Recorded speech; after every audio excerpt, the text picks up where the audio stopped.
Let's get started. Welcome to BAM. I'm filling in for Chris today. We have an exciting topic. It's how to show like a pro from day one. So we are back at BAM we skipped last week because we were getting settled in after the cruise. We missed a couple weeks before because folks were snowed in. We're now at the point where the snow has melted here in Ohio. So our Florida agents are able to post their palm trees in the background without triggering the Ohio agents. So now we can all be happy because we all have good weather and everything is good there. Does anyone, as we get started, have a story of their first showing? Of maybe it was a great first showing, or maybe some train wreck of a first showing, where something went wrong there. Interesting, fun story. Does anyone have anything for us to share? All right. My first showing, I don't know that this was my first showing, but this was one of my first showings. This was an early showing, and it was awkward because I show up and my buyers were already there. They had parked their car, and we all get out and we start walking up to the house. And all of a sudden, as we're on the front porch, I hear the door lock, and I can see the lockbox. The lockbox is open. Someone had taken the key out, which would imply that a showing was going on because there are other cars there in the driveway. And but the door gets locked right as I'm walking up to it, and I'm like, well, this is weird. And I thought, okay, well, maybe I'll just walk around the house. And so I start walking around to the back of the house to find another door. And I tell my clients to wait. And then I see someone dashing through the house and locking the back door. And I'm like, okay, this is really weird.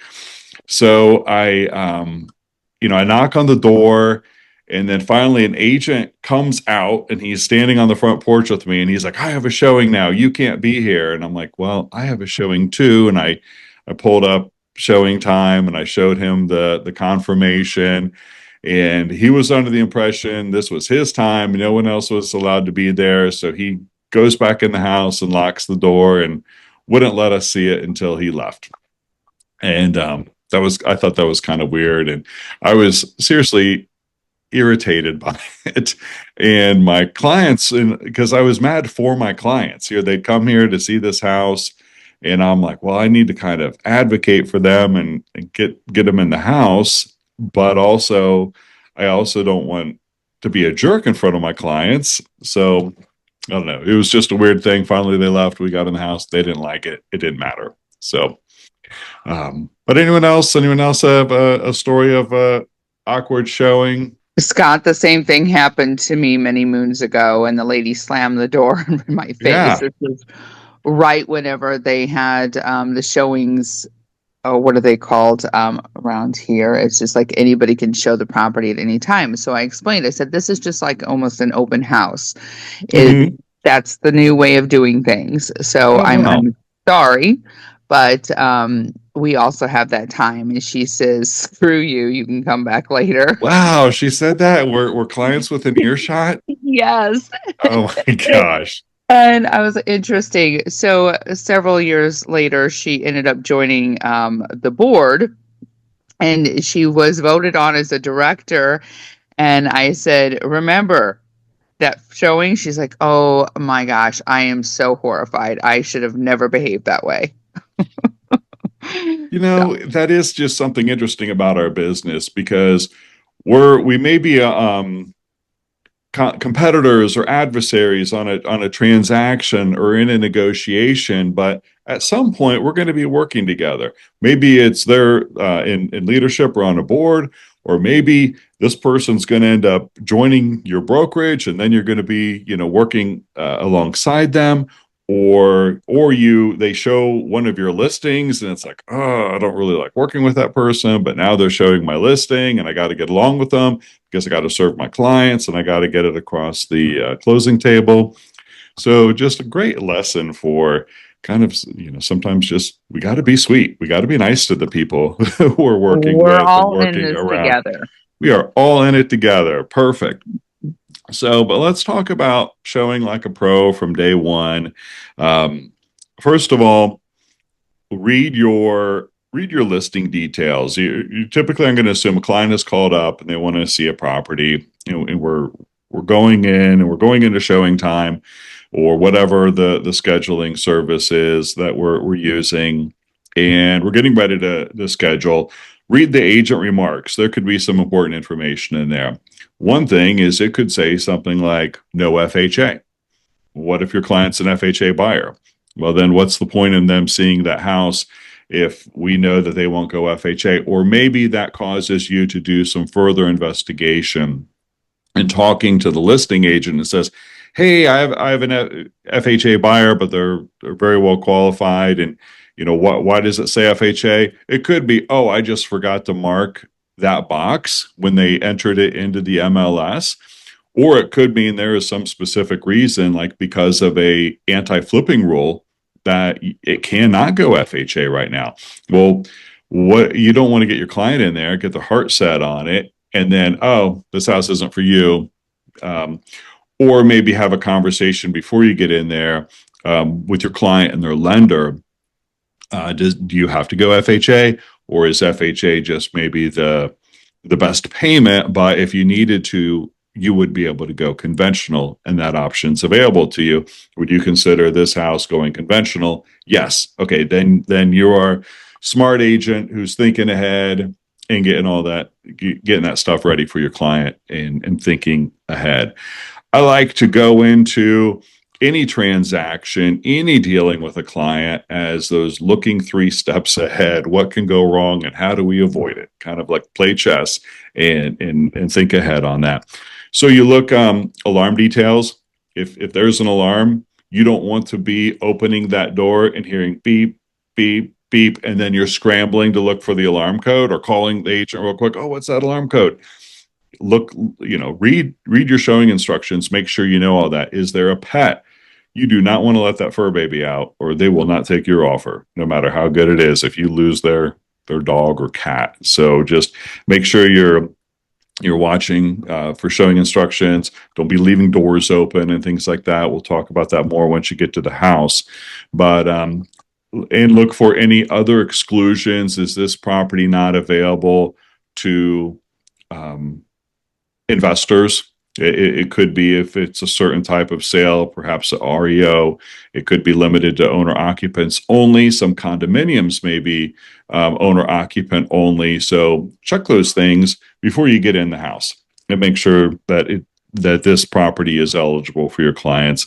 And it's okay to go back to your client. Yeah, you want to see this house, but let me tell you about what I found, what my research what I discovered in researching things. You're a smart agent. They're going to appreciate that. So carefully look at the showing instructions. Look at the listing details. How long has it been on the market? If you get into the house and you get a sense for how how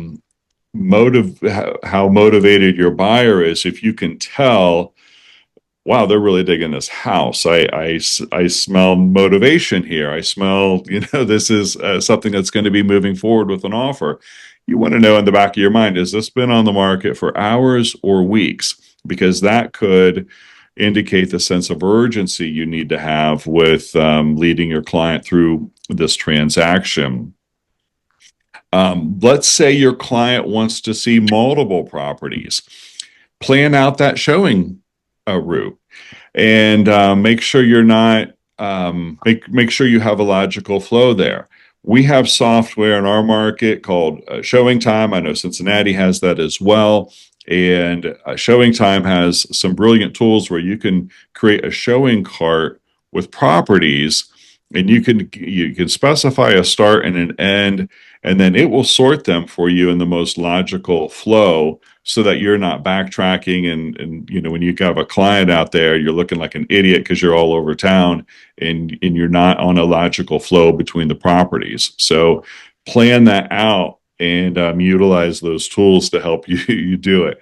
That was one of the best updates Showing Time ever did, because for some of you agents who are like, who shows more than one house at once? Back in the day, there were a lot of listings available that met your client's criteria. And you might take a client out and you may go show 5 or 6 properties.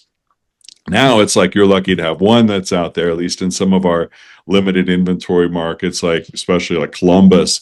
You're lucky to find 1 or 2 properties out there that meets the criteria. So you're only going out looking at 1 or 2 at a time. And speaking of that, you could maybe find 10 properties that your client may be interested and they want to see. Well, at what point is it information overload and you're showing them too many properties? I like to cut it off at 5. That's my self-imposed rule. That's by no means a plum tree rule, or as your broker saying that is a rule you need to follow. I've just found that over 5, it tends to be information overload. Does anyone else, show of hands, they feel that way too? Or but there's special circumstances, of course. If you have a buyer who's in town and they only have 1 or 2 days to make a purchase decision, and they're flying back tomorrow, or they have a very short window and they need to see everything. Okay, well, you just block your schedule and you show everything. But if you have a traditional buyer local to the market and they're seeing multiple houses, I think 5. Once you get beyond that, they get done with the day. They don't remember what they saw earlier, and that ends up being overly confusing for the buyer, and it doesn't help the situation, doesn't help them with their search. Also, how do you get them to the showings? Back in the day, it was customary. I remember when my wife and I were looking for our first house back in the 90s, before some Plum Tree agents were alive. It was customary for the agent to pick you up at your home and drive you around. Does anyone drive their clients around anymore? Does anyone do that?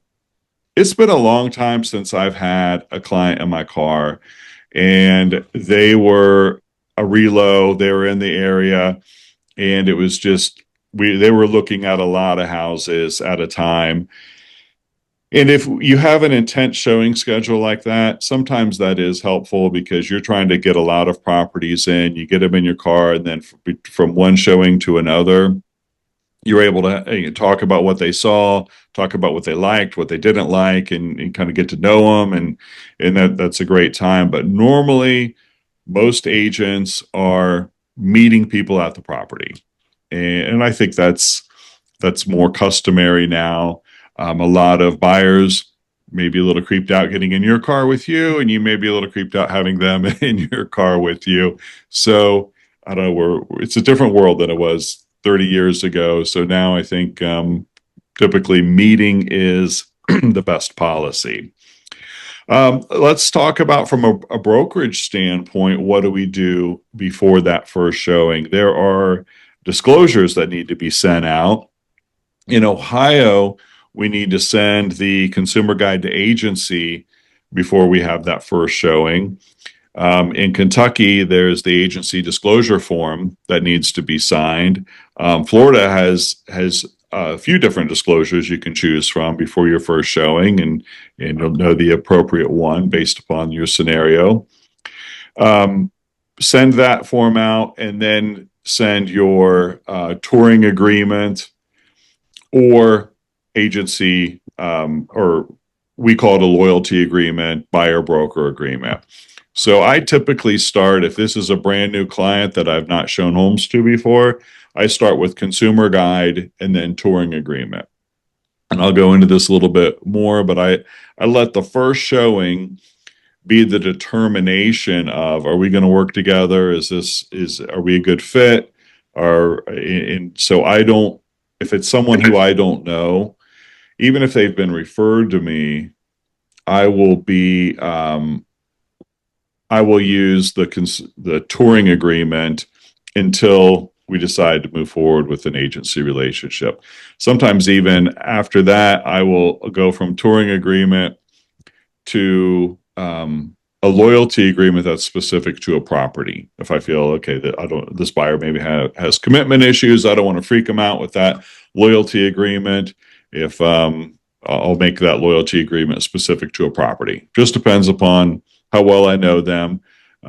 We're showing a house to someone now that we know we're working with them. We just went straight to loyalty agreement before the touring agreement or anything like that. Situations determine tactics, but you have options there. You can either start with touring, move to loyalty, or just start with the loyalty agreement, which sometimes people get confused when I use that term. It's a buyer agency agreement. Not to be confused with your states have their agency disclosures that go with the contract. This is different. This is a buyer agency agreement where you're establishing, I'm your agent, you're my buyer, we're going to be working together. What's the compensation? We know about that, but that's the timing. The timing is important. At minimum, consumer guide and touring agreement before you do that first showing.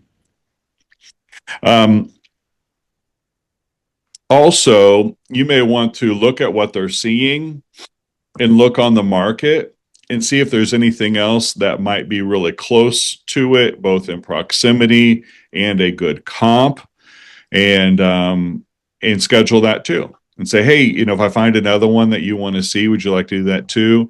If you're getting a internet lead, I used to do Zillow leads, and that was a tactic I would use when I got Zillow leads because I wanted to quickly position myself in their mind is I'm not just the guy you clicked on for this house, but I have access to all the houses that are active on the MLS.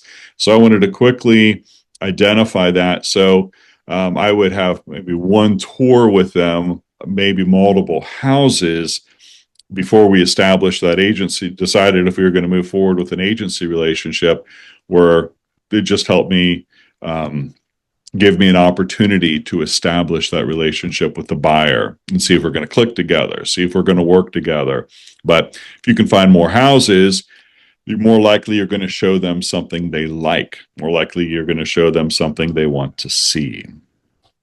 So let's talk about safety. When you're going out on that first encounter with a buyer, do you want to? I would try to have a conversation on the phone with them beforehand. I would ask them if they're pre-approved.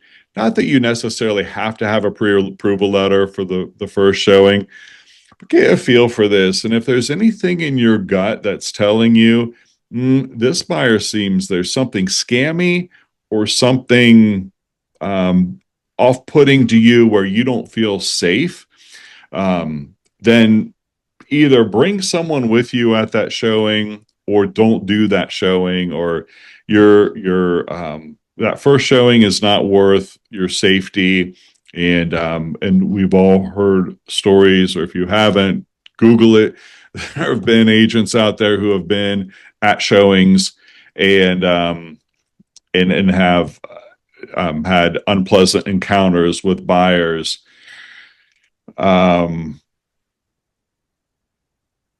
There is Glenda, you're talking about the Forewarn app. Do you mind unmuting and tell us what that is? Yes. In Northeast Ohio, our MLS, I believe it's the MLS, provides the Forewarn app for free. And what you can do is, if you get somebody that's kind of questionable and you're not sure what's going on, you can put their phone number in the Forewarn app and it will bring up any records for that person, like criminal records. I know somebody looked up Okay, cool. someone and it showed that they were a sex offender. Okay, So I mean, that's it's cool. very helpful. And it also helps when you get a call and somebody asks on information about a property and you have a great conversation and you're like, oh crap, I forgot their name. I didn't write it down. You can put their number in there and get their name too. Okay. So I think MLS now is part of CoreLogic, which a lot of our MLSs are backed by that matrix software. So that could be available to other places too, or they may allow you to sign up for it, a la carte as an agent. We used to use, if we were doing back in the day when we were doing a lot of rental showings, when we had a rental portfolio, we used something called Spokio for that. And we had the paid version of Spokio, which was like $20 a quarter. It was super cheap, where we could put in a name, a phone number, an email address, and we could pull up, and we could also do just a very brief background check on them and see if there was anything out there like that. And that was kind of our safety mechanism, but very good idea. I carry pepper spray with me on most showings. Just I've, even if it's not for people, it could be for the neighbor's dog that got loose or something like that. I've had a neighbor's dog charge me when I got out of a car once. And so chemical irritant is good to have with you. Tim, were you starting to say something? Yeah, Thought I apologize recognized for you. interrupting. I thought you were about to switch topics, but No before we worries. switch topics, I haven't used Forewarn, so thanks for the description, Glinda. Yeah. I did see the email in Cincinnati MLS that it's free now. So just to add to the Oh, Cincinnati cool. people, we do have it. I personally haven't used it, but I saw the email. There is Scott, there is a similar setting if you have the sentry lock door or somewhere. And there is a similar setting in their apps too, in the particular for the In Central Lock? sentry lock. Yeah. Okay. Okay, cool. Where you can put in the buyer's phone number and It is right over there. It will tell you that one. If you are going inside and if you cannot come outside, if something happens, there is a okay. I have seen that in Showing Time has it will alert your broker and there is something where you could put an emergency list in there. Excellent idea. I used to have I'd be showing houses back in the day in some questionable neighborhoods, and I would, before I got into the neighborhood, that area, I would text who's now my business partner and say, if you don't hear from me in half an hour, text me, or if you don't hear from me, call the police. This is where I'm going to be. This is where I'm supposed to be. And I would just put someone on notice if I'm not back, if you don't hear from me, here's what we do. So, God, I've also had a few forewarned. Sorry, I'm getting my voice back. Can you Go ahead, Julie? I've also, you just kind of use a friend as an excuse, like, hey, I've got an agent in training, do you mind? Usually I'll text my client ahead of time and let them know, like, hey, I got an agent in training, do you mind if I bring him along? And they're normally like, yeah, sure, that's awesome. I too, in the beginning, walked into squatters, like, yeah, that's happened. That's fun. Having, relations in the house, so I usually kind of know like the areas too, or have a person go along. And I also have a stun gun as well. So like, okay. The convention that we went to in Columbus a couple years ago, they were selling stun guns, and it's like a flashlight. So it's like works as both, flashlight and the stun gun. So those are two of the things that I can think of. Okay. Yeah. One you like we're hammering this one home. I think what Ashish was also alluding to, maybe this is double speaking on this, but the Showing Time app has a safety alert, agent safety. You can toggle it on and off, so you can put in like an emergency contact. So you could always use that function. Excellent. All right. So let's say we get to the property. I always on the thinking of safety, I park on the street. I don't park in the driveway. I don't want to get blocked in. The exception to that would be sometimes if I'm doing an open house, I will park. Sometimes I'll do open houses for properties I own. It's something I flipped. I'll actually park in the garage so that I can leave more room. If you have limited off-street parking or whatever, if you just want to give room for people on the driveway, I've pulled into the garage before.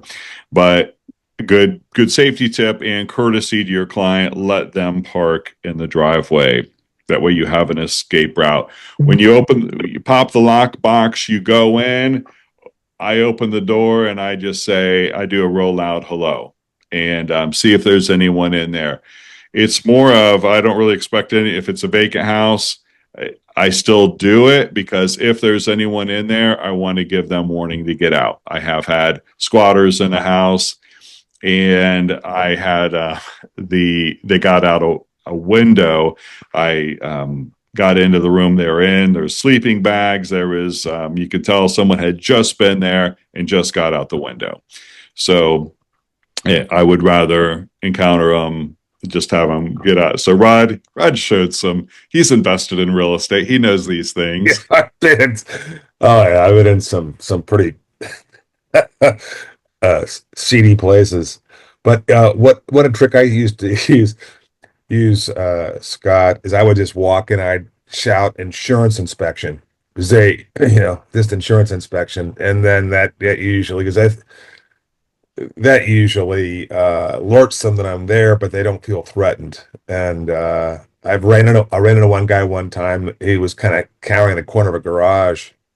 I said, "Hey, dude, I'm just here doing an insurance inspection. I won't bother you if you don't bother me because I like you But already." if he knew you're a real estate agent, he'd be freaked out. Right, exactly. This guy, that's okay, but a You're one of real those estate guys. agent, oh my gosh, I'm freaked out. he's gonna hit me with his business card. He's gonna make me buy a house. Right. It was he's gonna put me in his database. Just don't say I'm police. Don't say police. So I get your point. Identify a profession, but it is okay to say you are a real estate agent. But no, Rod's always got to do something a little different. That's me, man. And, That is. We love that. And to your point, though, Scott, I'm more afraid of animals in places than I am. Yes, Good it people. is. Yeah. I mean, I don't know how raccoons get into attics like they do, but they don't just stay in the attic. So We had the second highest carrier of rabies in the state. Bats were first. Raccoons. And now you're in Florida. Like you have gators and stuff in there. Yeah, They get it fortunately, out. they can only run fast in one direction. So if you run serpentine, you're safe. They only go one direction? No way. They can go really fast. Yeah, they can't really turn. So they'll charge at you. Okay. That's good to know. Yeah. Good to know. The best thing to know is all don't know what gators are. In my Florida licensing process, they did not teach us that, and I think that was an important thing we should have known. Yeah. So you get there before your clients go through, turn the lights on, get the house ready. I like to prepare my clients before that first showing. And just, I'm going to find some mute buttons there. Okay. I like to prepare my clients before the first showing and let them know a lot of houses now have audio and video surveillance. And I know they're supposed to disclose that to us. And, maybe sometimes they do, maybe sometimes they don't. But it's just, I don't think buyers are thinking about that. And they may say something that they didn't want to be heard. Maybe if they were giving a criticism of the property, or maybe if they were showing some enthusiasm about the property. I just want to let them know that their comments in the house may be recorded. They may be being watched by the seller, or less likely the agent, but more likely the seller. So just give them an awareness of that there is the possibility of audio and video surveillance. I like to go through clients there, open the door, let them in, smile, be pleasant, especially if it's your first encounter with them. And I like to let walk through with my clients. My open house protocol is I let people tour the house on their own. But if it's my showing, if I've scheduled a showing, I am with that client. I am responsible for what goes on in that house during that time. So if my client's child is picking something up they shouldn't be picked up, that is my responsibility. So if the client's not watching the kid, then I kind of need to be watching what that kid is doing. Or talk to the client like, hey, let's just all stay in the same room because I'm responsible for keeping an eye on what's going on here. So be aware of that. You don't want anything stolen from a house while you're there.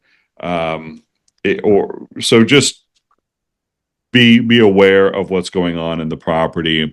And then my conversation with the client is I am pointing out the positive attributes of the house. In fact, I went to a training early on in my career where they talked about showings. It was at a I forget what they called it, but it was not just a training, but like a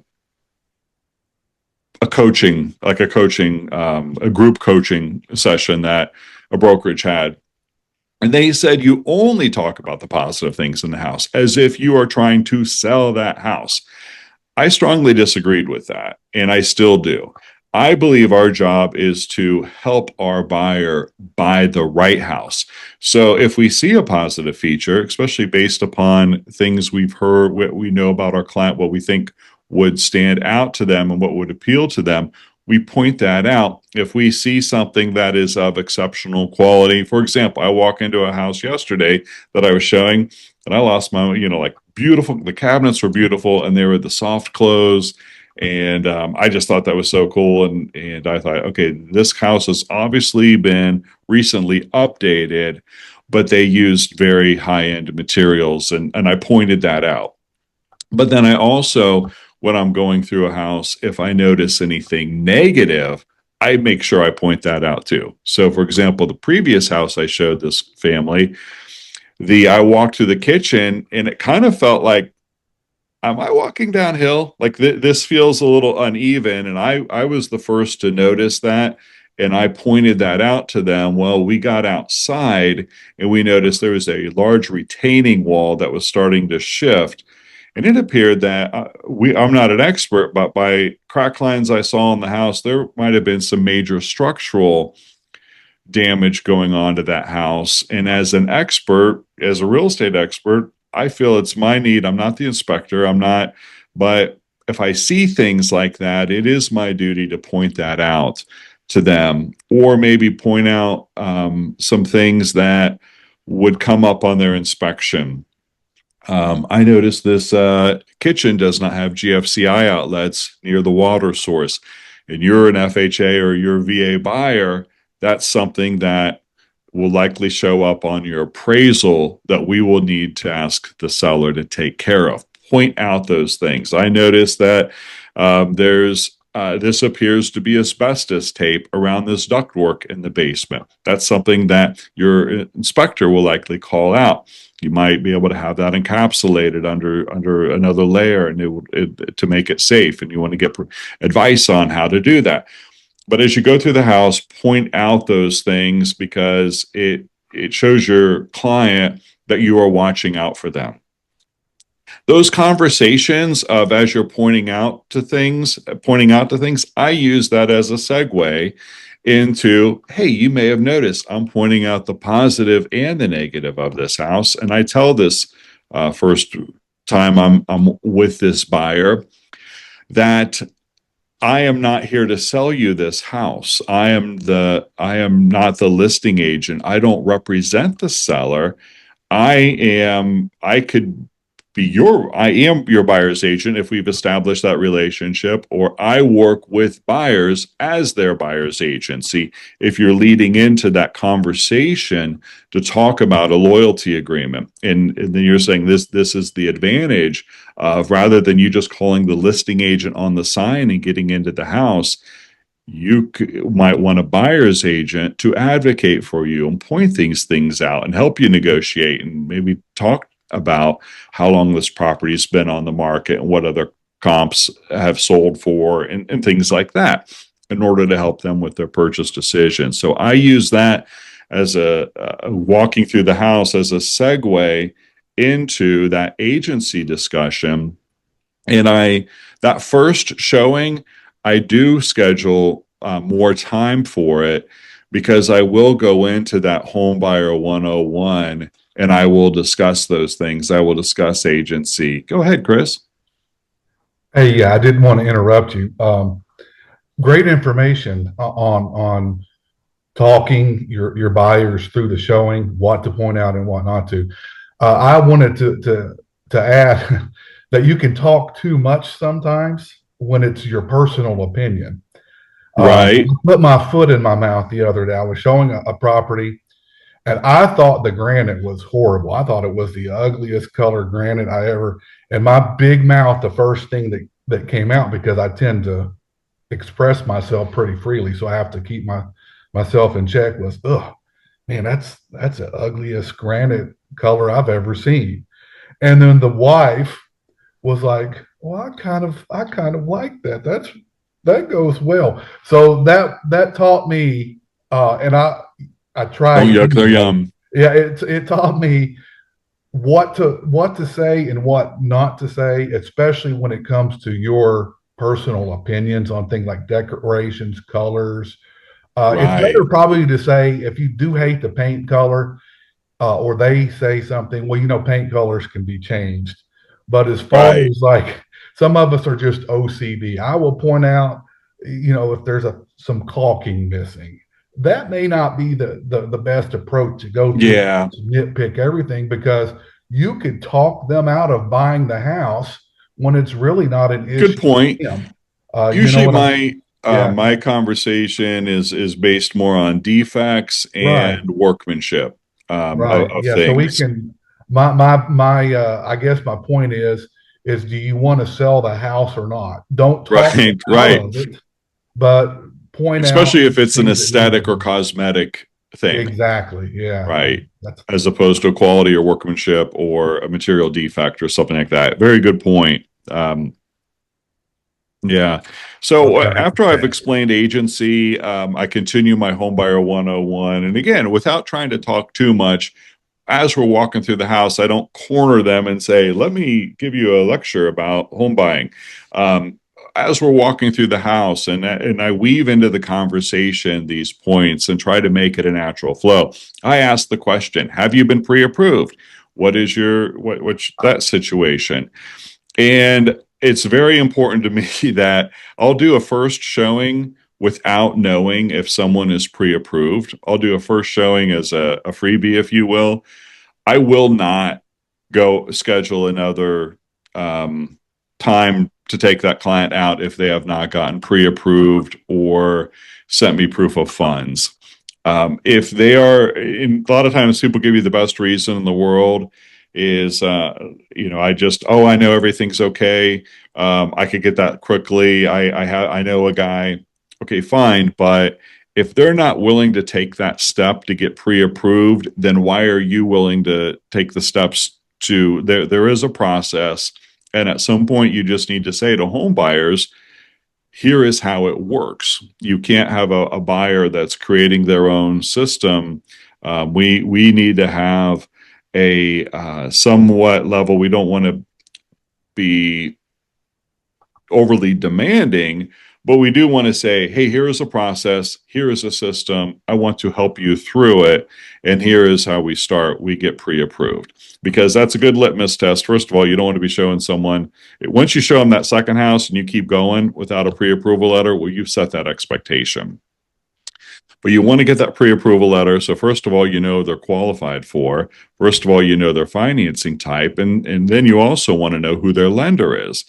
I was showing that house yesterday, and it's an FHA buyer, and there was some acreage and there were some outbuildings. And I'm like, well, I used to be a lender, but I don't know. Can this go FHA?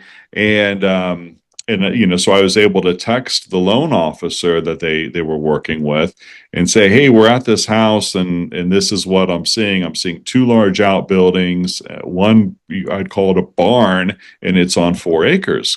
Can FHA do that? Quickly got a response back from the agent on a Sunday afternoon. So that was awesome. But you want to be able to have those conversations, because again, we're playing chess here. We're thinking ahead multiple steps. You don't want to get someone who's FHA pre-approved, under contract, to find out that the house they're under contract for is ineligible. So I guess I should have thought about that before I even showed it to them, but I didn't realize the how huge these outbuildings were just from the description and the photos. And once I got into it, I'm like, okay, I need to check with their lender. Which also, when you have that pre-approval conversation, I don't think there's anything wrong with you can't tell a client, you have to use this lender in order to work with me. We don't want to do that.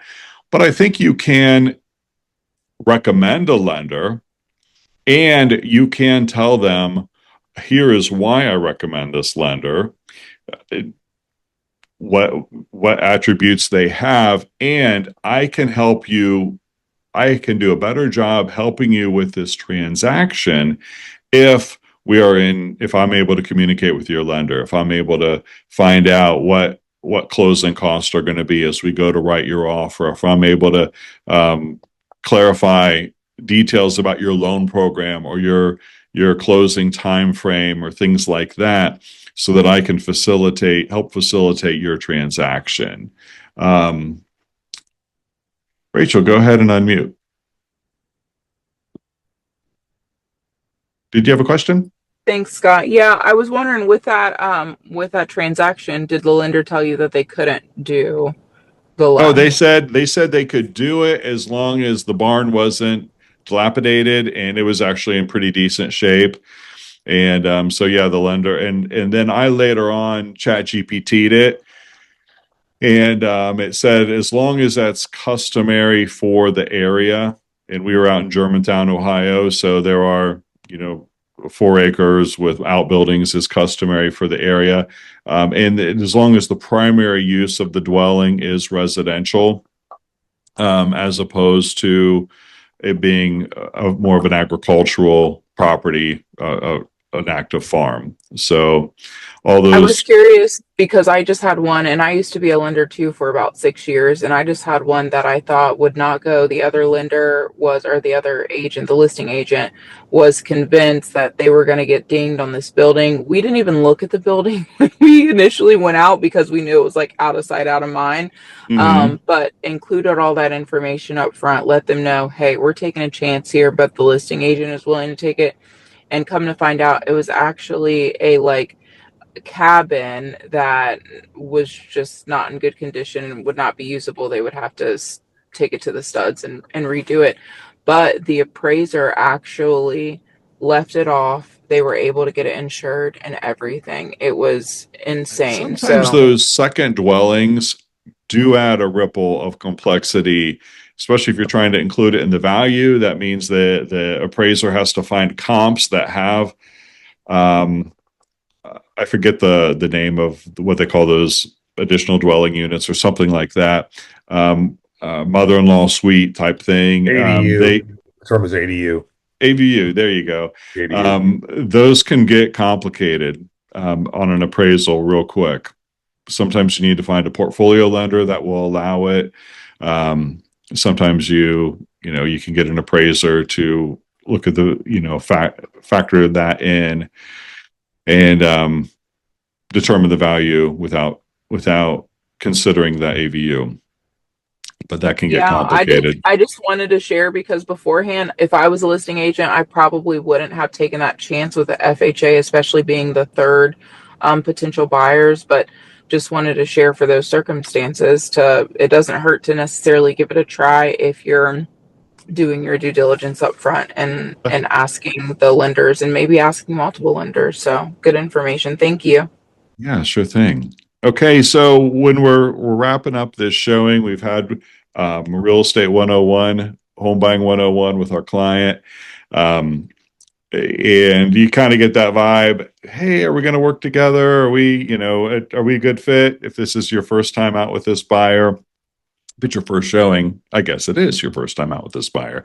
So you might want to have an additional agency conversation, explain that to them, tell them about the document you'll be sending them if they would like to move forward with that relationship, talk about what their criteria is, set up a search for them in your MLS, or if you have a preferred app, like I like homes.com, I'll set them up in homes.com. So if they're logging into homes.com with their email, everything's going to show me as their contact. If they're using the app, I'll be the contact in that app. So if you have a favorite app, or if you want to set them up in Bold Trail, whatever your MO is, whatever you establish there, that's the time to kind of determine, are we moving forward? Are we working together? Are we going to go on a second date? Is this going to be a buyer agent relationship? Lock up, check the windows. Even if you did not open windows, I look, make sure all the doors are locked, make sure windows are locked. If I've adjusted the thermostat, set it back to where it was. If I have opened any blinds to let light in, I close the blinds. Some people want to make sure everything's closed up so that people can't look in at night. Put the house back to where you found it, and lock the doors. I'm very intentional when I lock a door. Like I said, okay, I lock this door now.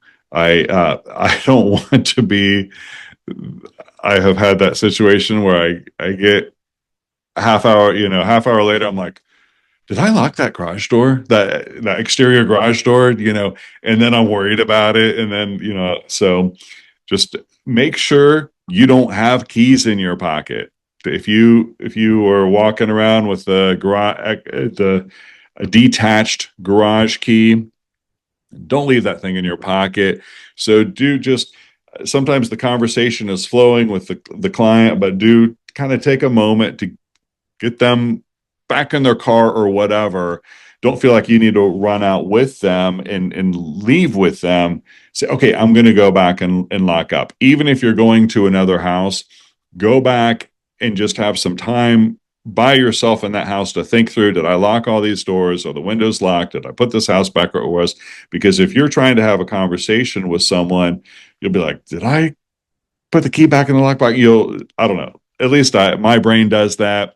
So for first showing, you're more likely to make those mistakes if it's not habit for you. And I would just make sure you go back and get that house locked up. That can be tremendous liability for the brokerage and a great embarrassment for the agent if they don't lock something up. Also, never, ever, ever, ever. You remember how they say you never say never? Well, we are going to say never now. Never give a lockbox code to a consumer and let them get themselves in a house. There's no reason, there's no excuse, unless they have bought the house and they have closed and the seller wasn't at closing, then you can give them the lockbox to go in and get their key. So I guess I'm not saying never, am I? I just lied.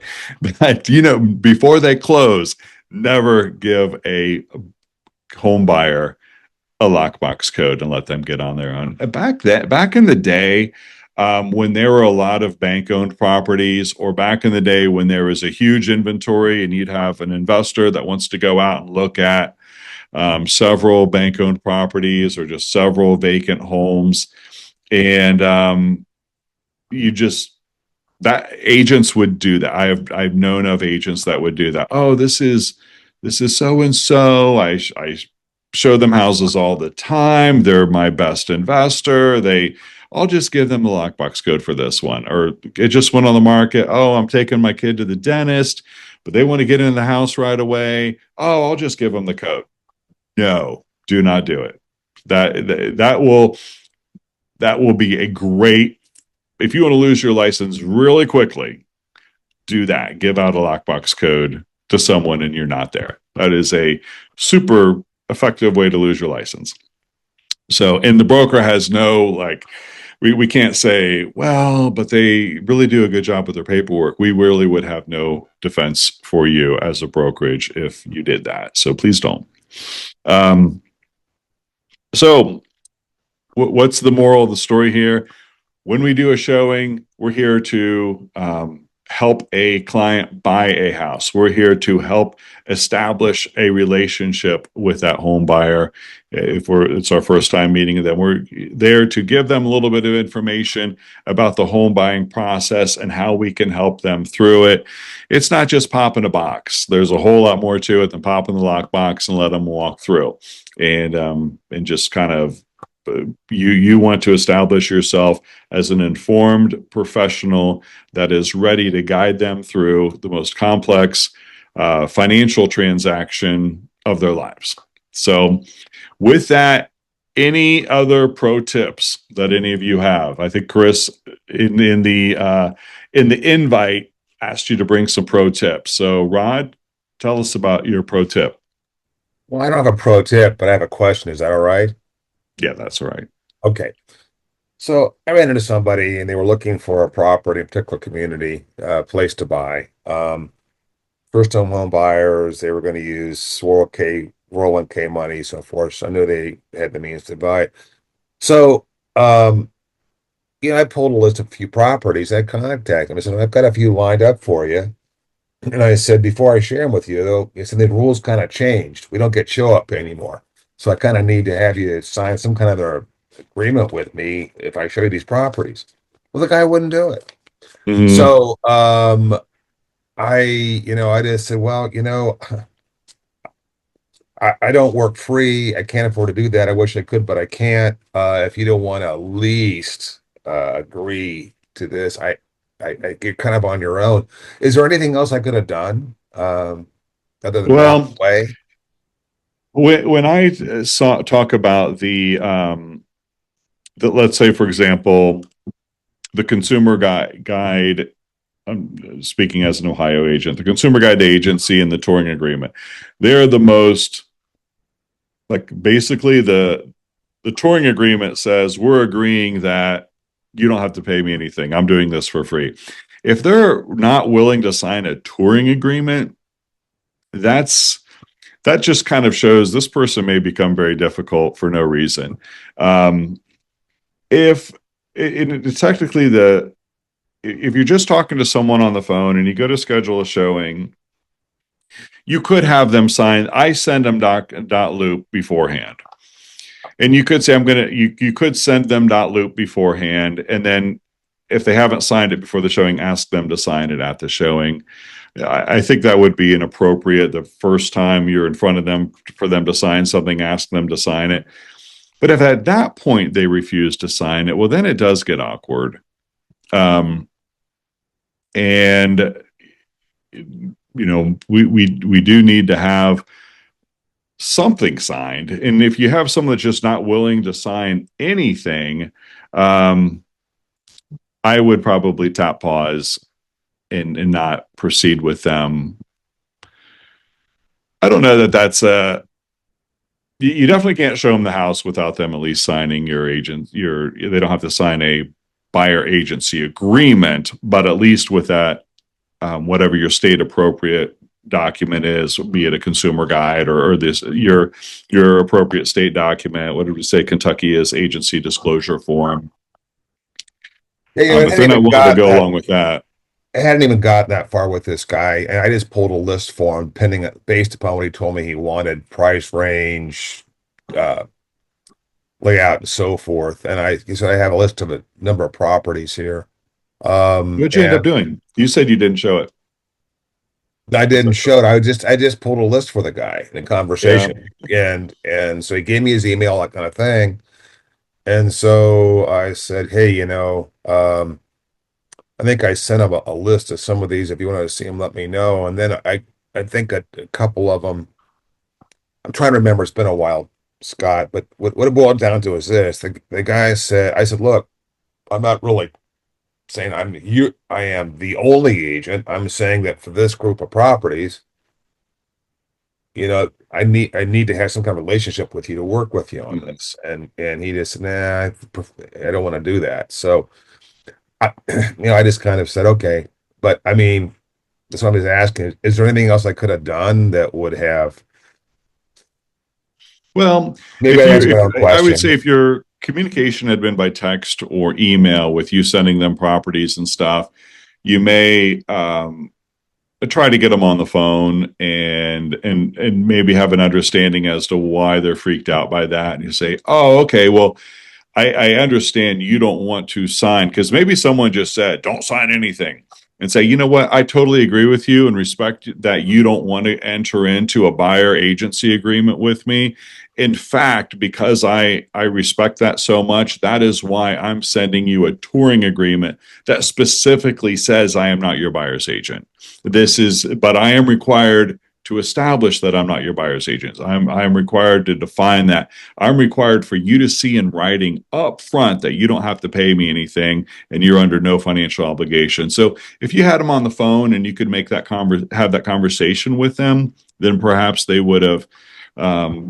But if you explain all that to them, they're like, "I'm still not signing anything." Say, "Well, this is probably not going to get too far." Yeah, I appreciate that. That's really what I didn't do is say, look, I did. You might just find out the That's a good why. way. This is to make it clear that I'm not your agent, so that I can't come Yeah. later Is and there, claim and you just owe say, me "Oh, is there anything information. specific about this form that you're uncomfortable with?"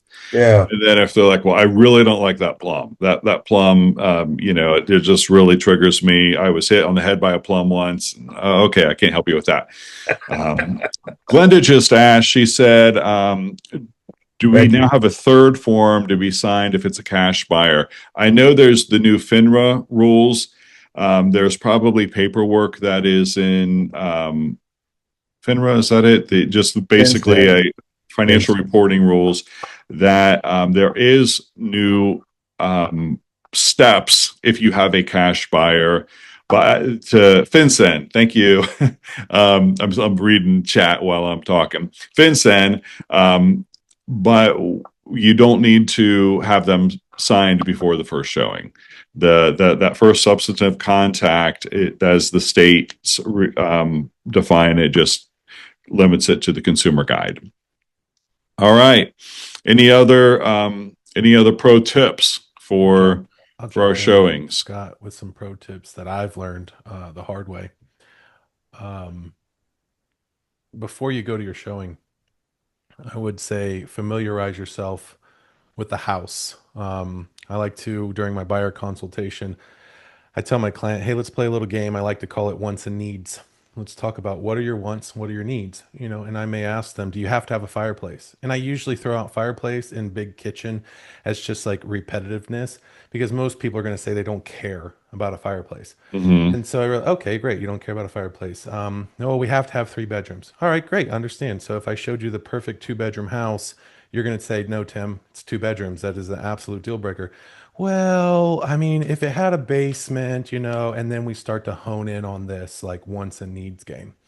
So having that base knowledge of, where their requirements are and what they're willing to flex on, I have shown houses that they've sent me just being busy, booked the showing, verified the time. Great, see you there.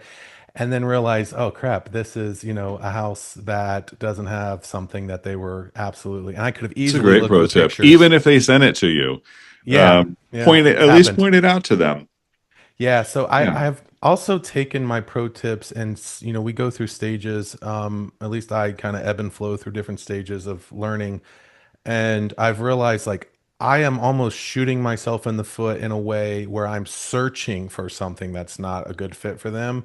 So just be careful to make sure you're not, willy-nilly accepting the request to go look at something because they sent it without really looking at it real quick to make sure that it is a good fit for them. Mm. But also not you're just pointing out every single problem like Chris mentioned, where you're just killing the deal and you're unselling the house. Every time they send you something, you're the negative Nelly that they have to deal with to Right. kind of Right. break through you to Right. get to the showing. Exactly. And, maybe, and like I said earlier, don't yuck their yum. If this is a house that you would never live in, you would never, whether it be a neighborhood you perceive as undesirable, well, you know what, they may like this, may be they may have just a different aesthetic than you do, and that's perfectly cool. So leave your commentary to things of the quality of workmanship or defects and things like that, not necessarily decor.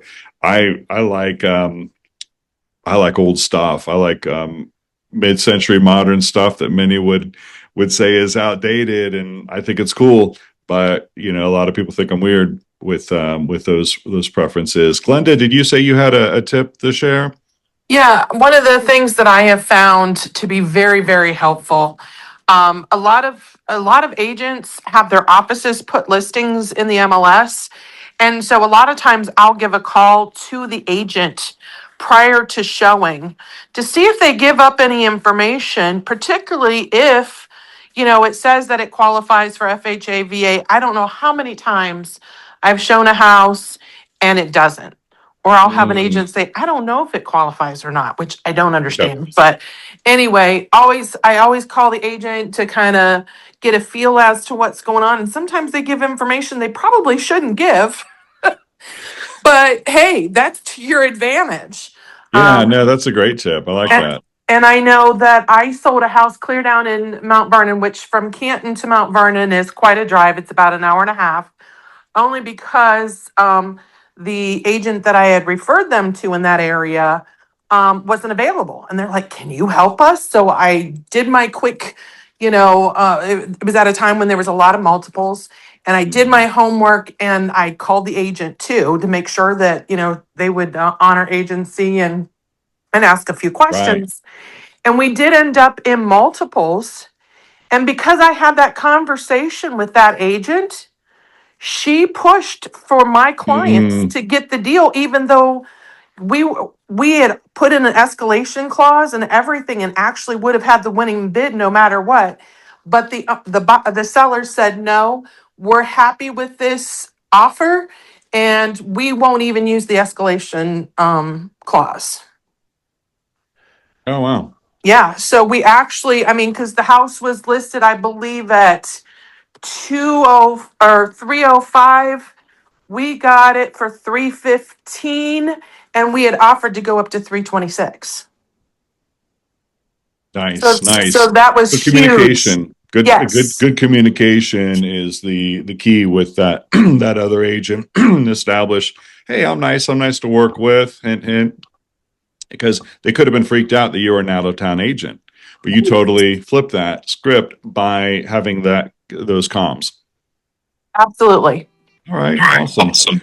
Well, we are an hour in, and I will respect your time and let you go out and show houses.